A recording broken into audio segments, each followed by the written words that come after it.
They say the sharpest weapon isn't a blade or a bullet. It's a pen in the hand of a man who trusts the wrong people. The pen in my hand felt heavier than a sledgehammer. It was a Mont Blanc, black resin with gold trim, a gift from my late wife, Eleanor, for our 30th anniversary.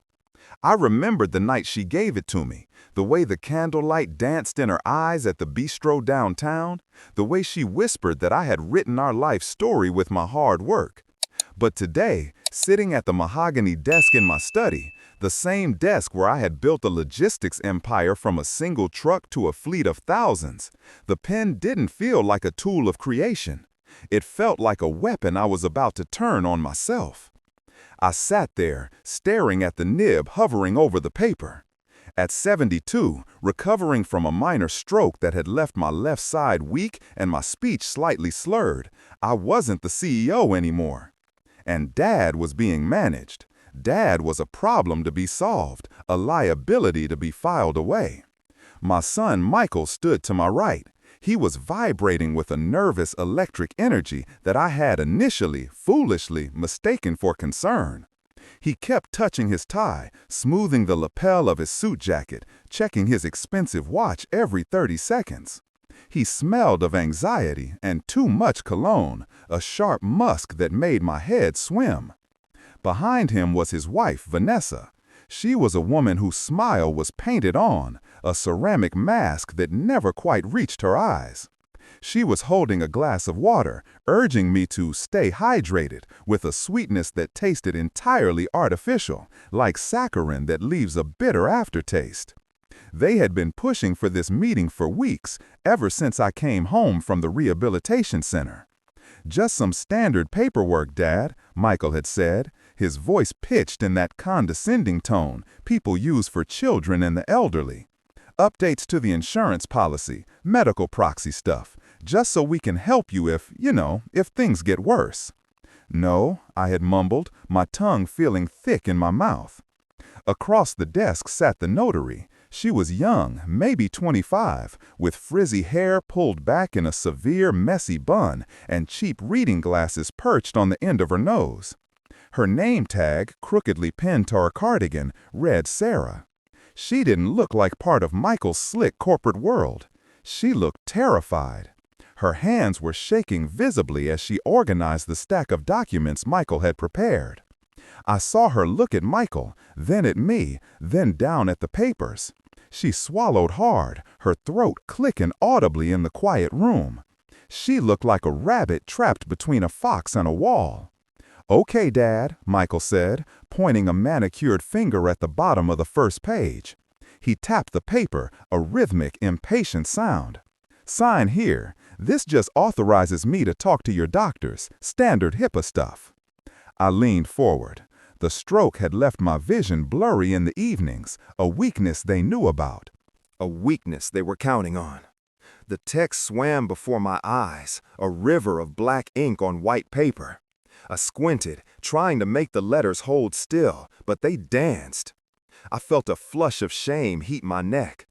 I used to read 50-page contracts in an hour. Now, I couldn't read a single paragraph without my head throbbing. I trusted Michael. He was my blood. He was the boy I had taught to fish on the lake, the man I had walked through his first heartbreak. He had been the one to drive me to physical therapy 3 times a week. He had been the one to bring me groceries when I couldn't drive. I gripped the pen, my knuckles turning white. I was ready to sign. I wanted this over. I wanted to go back to my chair by the window and rest. Sarah, the notary, cleared her throat. It was a sharp, jagged sound in the heavy silence. She reached out to smooth the paper, her hand moving quickly. But instead of flattening it, her hand covered the signature line completely. She leaned in close, pretending to point out where I needed to initial. The scent of vanilla lotion wafted off her skin, masking the smell of Michael's expensive cologne. "Mr. Vance," she whispered. Her voice was barely a breath, her lips hardly moving, a ventriloquist act born of pure fear. "Don't sign that. The paper underneath is a transfer deed." My heart stopped. It didn't stutter, it froze solid in my chest. The room went silent, the ticking grandfather clock in the corner suddenly sounding like thunder rolling through a canyon. Tick, tock, tick, tock. I looked at the stack. I looked at Sarah's hand, pressing down on the paper. I looked at the edge of the document. It was a magic trick, a sleight of hand. The top page was indeed a medical form. I could see the header now that I focused. But it was cut shorter at the bottom, layered perfectly over a second document, so that my signature on the medical form would actually land on the signature line of the page beneath it. A transfer deed. They weren't helping me with doctors. They weren't picking up my prescriptions. They were stealing my home. They were stealing the house Eleanor and I had built, the equity I had saved for my long-term care, the legacy I intended to leave them in my own time. I froze, the pen hovering inches from the paper, looking up at the son I had bounced on my knee, the son I had forgiven for 1,000 small mistakes. I have to ask you, have you ever realized that the person you loved most in the world was standing right in front of you, holding a knife to your back? If you've ever felt the cold shock of betrayal from your own flesh and blood, if you've ever felt the ground crumble beneath you because of a lie told by someone you trusted, hit that subscribe button. Because I didn't sign, but I didn't scream either. I realized in that split second that if I confronted them now, right here in this room, I would lose everything. They would claim I was confused. They would claim I was paranoid. They would have me committed before the ink was dry. I had to act. I couldn't let them know I knew. Not yet. I needed to get them out of the house. I needed time to think, time to plan, time to become the man I used to be. I dropped the pen. It clattered loudly against the wood, rolling across the mahogany and falling to the floor. I grabbed my chest, feigning a spasm of pain, the same jagged, crushing pain that had sent me to the hospital 2 months ago. I let out a low, guttural groan and slumped sideways in the chair. Michael's voice pitched up high. Was it panic, or was it frustration that I hadn't signed a damn paper yet? My chest, I rasped, sliding down until my cheek pressed against the cool leather of the chair wing. I need to lie down. The stress, I can't. Vanessa urged, stepping forward. She didn't reach for my pulse. She didn't reach for the water. She practically shoved the paper at me, trying to force the pen back into my trembling hand. Thomas, just sign it so we don't have to worry. The mask was slipping. The ceramic smile was cracking, revealing the shark beneath. Her greed was showing its teeth, ugly and sharp. She didn't care if I was dying. She cared if I died intested. I groaned louder, closing my eyes and letting my head loll back. Tomorrow, please, I need sleep. Sarah, the brave young notary, stood up quickly, shoving her chair back. She grabbed her bag, clutching it to her chest like a shield. I can't notarize a signature under duress, she said, her voice trembling but firm, cutting through Vanessa's demands. We have to reschedule. He's clearly in medical distress. If you force him to sign now, it won't hold up in court. Michael glared at her, a look of pure, unadulterated venom. If looks could kill, Sarah would have dropped dead on my Persian rug. He looked from her to me, calculating the odds. He knew he couldn't force my hand physically in front of a witness. He knew the game was paused, even if he didn't know it was over. Fine, he spat, slamming his hand on the desk. Fine, we'll come back tomorrow morning. First thing, rest up, Dad. Come on, Michael, Vanessa hissed, grabbing her purse. Let's go. They left. They didn't help me to the couch. They didn't call a doctor. They just gathered their things and marched out. I heard the front door slam, shaking the frame of the house. I heard Michael's car peel out of the driveway, the engine roaring in aggression. I waited. I counted to 10, then 20. I opened my eyes. The pain in my chest was gone, replaced by a cold, burning rage that felt cleaner and sharper than anything I had felt in years. The stroke had taken my strength, but it hadn't taken my mind. And Michael had just made a fatal error. He assumed the lion was dead just because he was sleeping. I sat up straight, adjusting my collar. I looked at Sarah. She was standing by the door, packing her notary stamp into her bag with shaking hands, tears streaming down her face. "I can't notarize a signature under duress," she said, her voice trembling but firm, cutting through Vanessa's demands. "We have to reschedule. He's clearly in medical distress. If you force him to sign now, it won't hold up in court." Michael glared at her, a look of pure, unadulterated venom. If looks could kill, Sarah would have dropped dead on my Persian rug. He looked from her to me, calculating the odds. He knew he couldn't force my hand physically in front of a witness. He knew the game was paused, even if he didn't know it was over. "Fine," he spat, slamming his hand on the desk. "Fine, we'll come back tomorrow morning, first thing. Rest up, Dad." "Come on, Michael," Vanessa hissed, grabbing her purse. "Let's go." They left. They didn't help me to the couch. They didn't call a doctor. They just gathered their things and marched out. I heard the front door slam, shaking the frame of the house. I heard Michael's car peel out of the driveway, the engine roaring in aggression. I waited. I counted to 10, then 20. I opened my eyes. The pain in my chest was gone, replaced by a cold, burning rage that felt cleaner and sharper than anything I had felt in years. The stroke had taken my strength, but it hadn't taken my mind. And Michael had just made a fatal error. He assumed the lion was dead just because he was sleeping. I sat up straight, adjusting my collar. I looked at Sarah. She was standing by the door, packing her notary stamp into her bag with shaking hands, tears streaming down her face. She looked like she was about to run. "You saved my life," I said clearly. The slur was gone from my voice. The weakness was gone from my tone. It was the voice that had commanded boardrooms. Sarah froze, looking at me. "My grandmother," she whispered, wiping her eyes. "She died in a state nursing home 2 years ago. Her son, my uncle, he stole everything. He tricked her just like this. I watched it happen, and I couldn't stop it." She sniffed, trying to compose herself. "I'm sorry, Mr. Vance." I looked at this girl, this stranger who had more integrity in her little finger than my son had in his entire body. I reached into the drawer of my desk and pulled out my checkbook. I asked, clicking the Mont Blanc pen, the weapon, back into action. $40? She said, confused. "I'm going to pay you a lot more than that," I said, writing out a figure that made my own hand steady. I tore the check out and placed it on the desk. "But first, I need you to stay. We have work to do." I picked up the phone. I didn't dial the doctor. I dialed a number I hadn't used in 5 years. "Benjamin," I said when the voice on the other end answered. "It's Thomas. Dust off your suit. I need you here in an hour." Benjamin's voice was crackly with age, but sharp with interest. "What's going on?"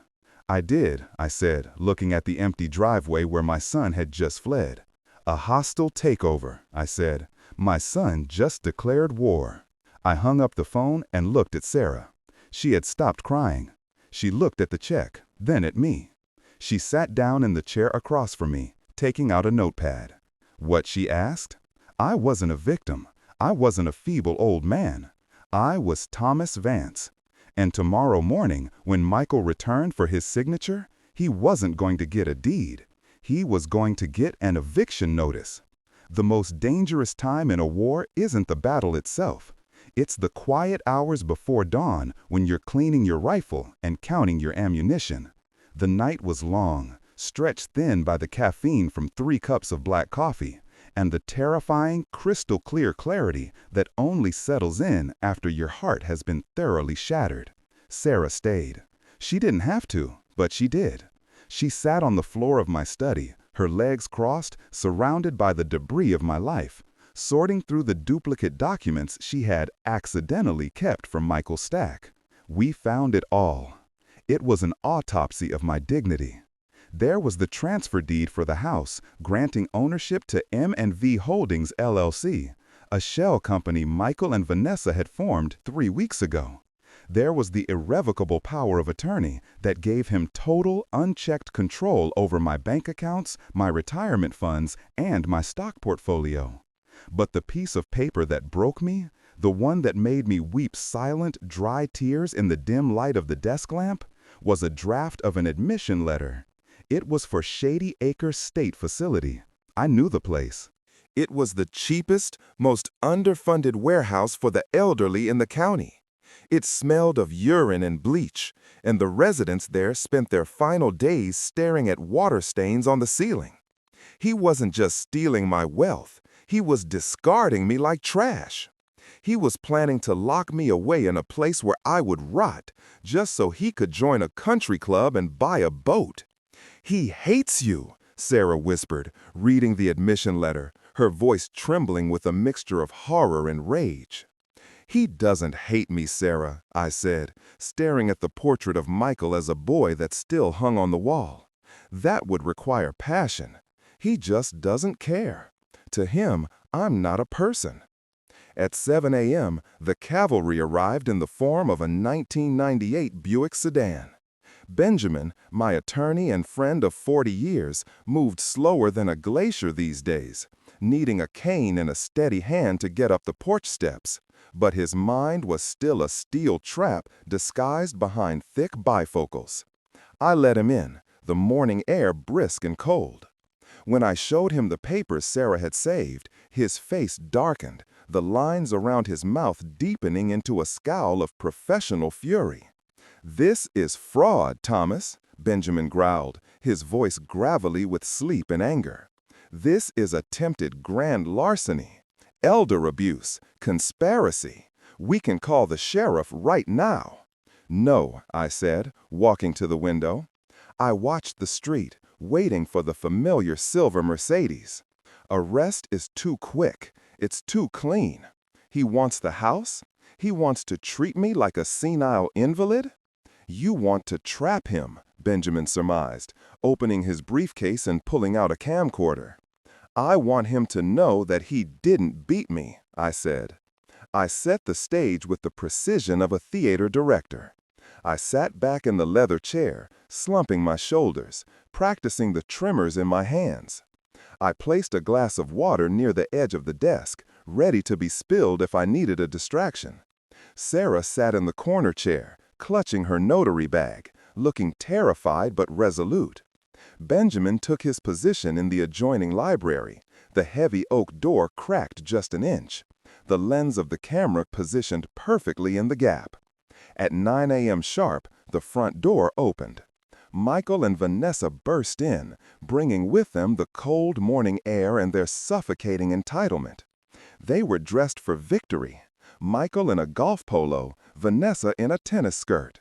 They looked like they were stopping by to pick up dry cleaning, not to destroy a life.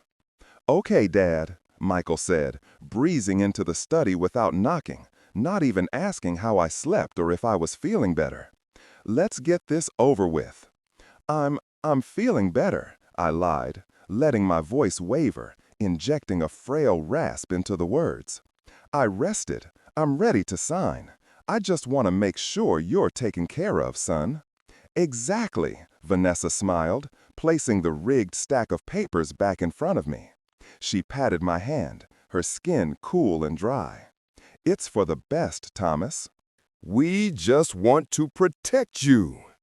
I looked at the stack. They had reset the trick. The medical form was on top, cut short to reveal the signature line of the deed beneath. They hadn't even changed the strategy. They were so confident in my stupidity. I picked up the Montblanc pen. It felt steady in my hand, a conduit for the justice I was about to deliver. "Michael," I said, looking him dead in the eye, "I needed this. I needed one last chance for him to be human. You promise me this is just for medical access?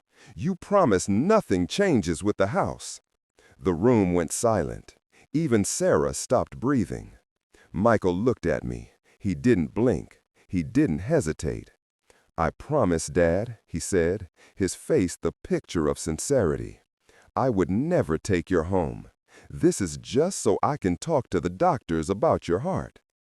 The lie hung in the air, heavy and rotting, filling the room with a stench only I could smell. He had sold his soul for square footage. "Okay," I said, letting out a long, shaky exhale. "Yes," Sarah said, her voice surprisingly steady. She stepped forward, her stamp ready. I signed. But I didn't sign the paper they gave me. In a sleight of hand I had practiced all night, a simple slide of the wrist I used to use to amuse Michael with magic tricks when he was 6. I slid the top sheet aside with my left forearm, while my right hand signed a different document. It was a single sheet of paper Benjamin had drafted hours ago, hidden under the blotter on my desk. I signed my name with a flourish, the ink flowing black and permanent. "Done," I said, sliding the stack back together clumsily, handing the folder to Michael. He didn't even check it. He was so arrogant, so blinded by the dollar signs in his eyes, that he just grabbed the folder, a triumphant grin splitting his face. "Great," Michael said, clutching the folder to his chest. "That wasn't so hard, was it? Thanks, Dad. We'll let you rest now." "Wait," I said. My voice changed. I dropped the rasp. I dropped the slur. I stopped shaking. I stood up, rising to my full height of 6'2", gripping the edge of the mahogany desk with hands that were as steady as stone. "Power?" I asked, my voice booming in the small room. Michael frowned, confused by the sudden change in my demeanor. He stopped halfway to the door. "What? I know what you signed."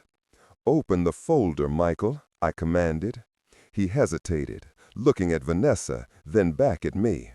Slowly, he opened the folder. He lifted the medical form.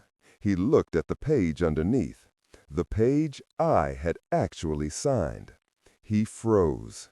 His eyes scanned the document, widening with every line. His mouth opened, but no sound came out. This isn't the deed," he stammered, his face losing all its color. "No," I said, walking around the desk, closing the distance between us. "It's a formal disinheritance decree. It is a revocation of all prior powers of attorney, effective immediately." Vanessa shrieked, her mask shattering completely. "You senile old bat, you can't—" "Benjamin," I called out. The library door swung open. Benjamin stepped out, the red light on the video camera glowing like a calm, unblinking eye. He held it steady, capturing every second of their panic. "I have him on tape," Benjamin said, his voice dry and legalistic. "I have him confirming the nature of the document was purely medical while presenting a hidden deed. That is fraud, Michael. That is intent to deceive." Michael's face went pale, then gray. He dropped the folder like it burned him. Papers scattered across the floor, the deed, the medical forms, the lies. Michael pleaded, backing away, his hands up. "It was just a misunderstanding." "The police are on their way," I said calmly, checking my watch. "I called them 5 minutes before you arrived. Sarah gave a sworn statement about yesterday's attempt. Benjamin has the video from today." "Michael!" screamed, his voice cracking, tears of frustration and fear springing to his eyes. "Family doesn't steal the roof over your head," I said, my voice low and dangerous. "Family doesn't look you in the eye and lie while holding a pen. You wanted the house, Michael? You wanted the legacy?" I roared, the sound echoing off the walls of the house I built. They ran. They didn't argue. They didn't apologize. They scrambled out of the room like roaches when the kitchen light turns on, their greed collapsing instantly under the weight of exposure. I heard Vanessa sobbing as she tripped in the hallway. I heard Michael cursing as he fumbled with the front door. I watched through the window as they peeled out of the driveway, reckless and terrified, speeding away from the consequences of their own actions. The room was quiet. The only sound was the grandfather clock. Tick, tock. I turned to Sarah. She was shaking again, the adrenaline crashing now that the danger had passed. She looked at me with awe. "Thank you," I said. I reached into my pocket and pulled out a check I had written earlier. It wasn't for $40, it was for $50,000. I handed it to her. She looked at the number and gasped, her hand flying to her mouth. "Mr. Vance, I can't." "For your tuition," I said gently. "You stood up for a stranger when you could have stayed silent. That's worth more than money. You're going to be a hell of a lawyer one day, Sarah." She started to cry, hugging the check to her chest, but I just smiled, feeling a peace I hadn't felt since before the stroke. I walked over and picked up the disinheritance decree from the floor. I placed it on my desk. I was alone in my big house. My son was gone. My legacy was bruised. My heart was scarred. But as I looked at the signature on the eviction notice, strong, clear, and defiant, I knew one thing for sure. I was still the CEO of my own life, and I had just fired the only employee who tried to steal the company.